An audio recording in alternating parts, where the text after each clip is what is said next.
Hey guys, welcome back to Kenwood Kids Club. Since it's nearly Christmas, I'm going to be showing you guys how to make some carrot cake cupcakes decorated to look like a Christmas tree. Hope you enjoy. For these carrot cake cupcakes, the ingredients you will need is 75 grams of caster sugar, white caster sugar, 200 milliliters of vegetable oil, you can also use sunflower oil, 1¼ teaspoon of baking powder and bicarbonate of soda. You'll need 1½ teaspoons of ground cinnamon and 1/4 teaspoon of nutmeg, 190 grams of plain flour, also known as all-purpose flour, 150 grams of brown sugar, 240 grams of grated carrots. Now, I like my carrots on the small side, but you guys can do yours on the big side or the small side, but it's a lot more effort to do it on the big side, and 3 medium-sized eggs. You will also need a large pinch of salt. So today I'm going to be using my Kenwood K-Mix stand mixer, but you can also use a hand mixer, but a whisk won't really work for this recipe. But what you want to do first is crack your 3 eggs into a large bowl. And you want to start mixing that on a high speed. Now that we've cracked our eggs into our bowl, you want to add your caster sugar and your brown sugar. I'm using dark brown sugar, but you can also use light brown sugar, if that's all you have. The mixture is going to start out with really dark brown colour, but you want to increase the speed and mix it until it becomes light, fluffy and very light in colour. You know your eggs are ready when it looks something like this. You want to put it back on your mixer. Now you want to turn your mixer onto a low speed and slowly start to stream in your oil.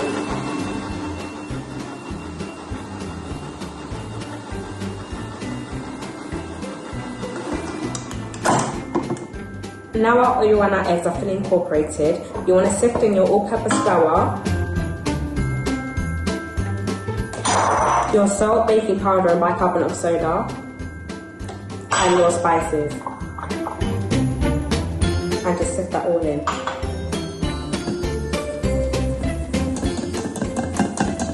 Now that's done, you want to put it back on the mixer and mix on a low speed until it's fully incorporated.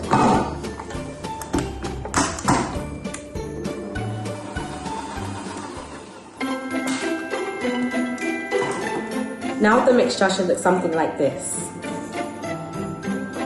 You want to scrape down the sides and add in all your carrots.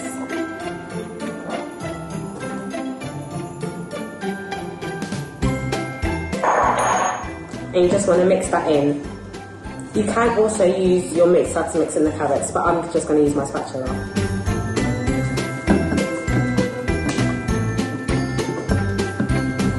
And just like that, your mixture is ready. You want to distribute it between a 12-hole cupcake tin.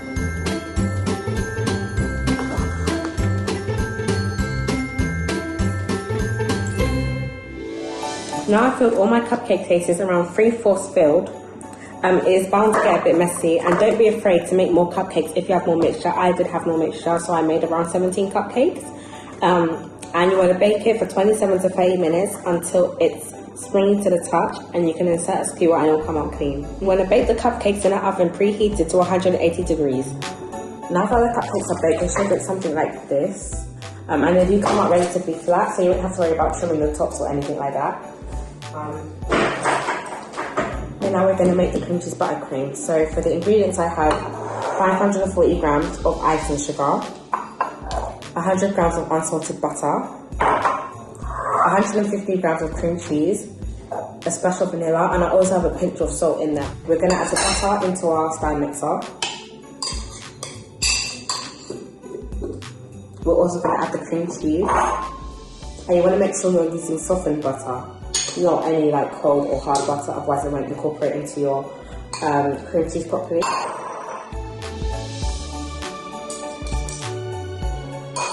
And you just want to put that on the mixer.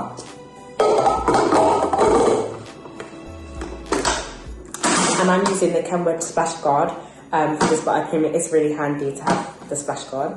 And you just want to turn that on to a medium speed and let it whip until light and fluffy. Now that the cream cheese and the butter is mixed together, it's light and fluffy, you want to scrape down the sides Now we're going to sieve in our icing sugar, and you want to start off by sieving half. With cream cheese buttercream, when you haven't yet added in all your icing sugar, it does become very runny and it won't look like buttercream at all. So don't worry about that, that is normal. When you add in all your icing sugar, it will look like buttercream.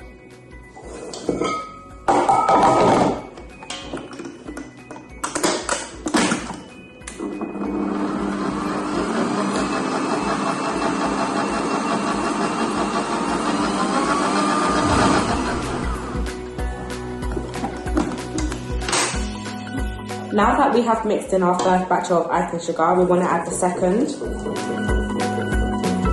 And at this point, you want to add in roughly a teaspoon to a tablespoon. I know it's a big gap of vanilla, but it depends on how vanilla-y you like it. I like mine quite vanilla-y, so I'm going to add 2 cupfuls, which is roughly 2 teaspoons. And I'm just going to put that back on the mixer to mix on a high speed until it's very light and fluffy and airy. Now that our buttercream is done, you want to scrape down the sides and the attachment. It should be this light fluffy consistency, very white and light. And now you want to take about 2 small scoops of the buttercream and put it in a separate bowl, because we're going to colour this big batch green and this small batch brown for the trunk of the tree. So about 1. This size, roughly.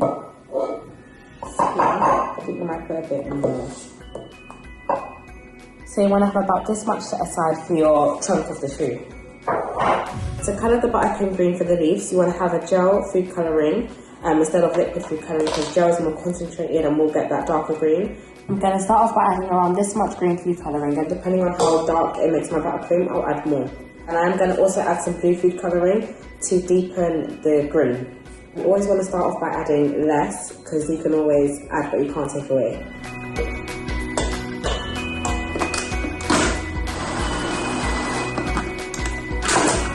Here I have 2 piping bags, and I've lined this one with a Wilton 1M and this one with a Wilton 4B. And I'm going to fill this with the green one, the green buttercream. I'm going to fill the piping bag lined with a 1M tip with the brown buttercream.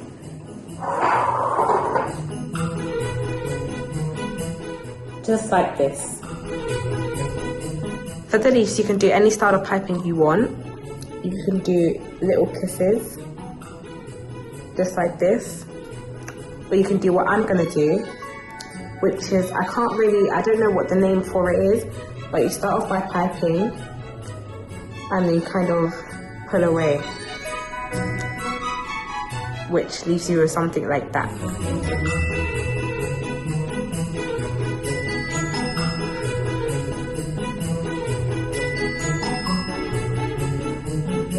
To create the tree trunk effect, you almost want to pipe squiggly lines like I'm about to do now. To decorate my Christmas tree, I'm keeping it simple with some silver balls and some white pearls. But you can use whatever sprinkles you like hundreds of thousands, any sprinkles you like really. And I'm just going to scatter these all over the tree. I'm going to sprinkle over some gold leaf. I'm also going to add some gold pearls, which was a last minute choice. I'm just going to sprinkle them over. And of course the tree wouldn't be complete without a star, so with some gold fondant I've cut out a star, but you can also use yellow fondant. And for a final touch, I'm going to sprinkle over a light dusting of icing sugar, just to look like snow. Now our Christmas tree is finally complete. I really hope you guys enjoyed the video. Please be sure to make this and have it on display at Christmas time. It's a really nice easy treat to make. And also have a great Christmas. Please subscribe if you haven't already and like the video, and I hope you enjoyed. Bye.